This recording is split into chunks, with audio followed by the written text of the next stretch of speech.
தூய மாற்கு எழுதிய நச்சிலிருந்து வாசகம். அதிகாரம் 10, திருவசனங்கள் 13 முதல் 16 நிறைவு பெற. அக்காலத்தில் சிறு பிள்ளைகளை இயேசு தொட வேண்டும் என்று அவர்களை சிலர் அவரிடம் கொண்டு வந்தனர்.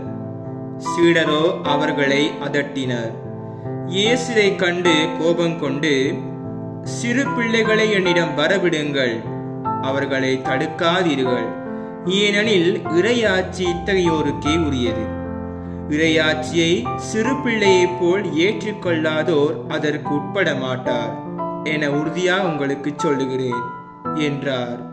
பிறகு அவர் அவர்களை அரவணைத்து தம் கைகளை அவர்கள் மீது வைத்து ஆசி வழங்கினார். இது கிறிஸ்து வழங்கும் நற்செய்தி. கிறிஸ்துவே உமக்கு புகழ்.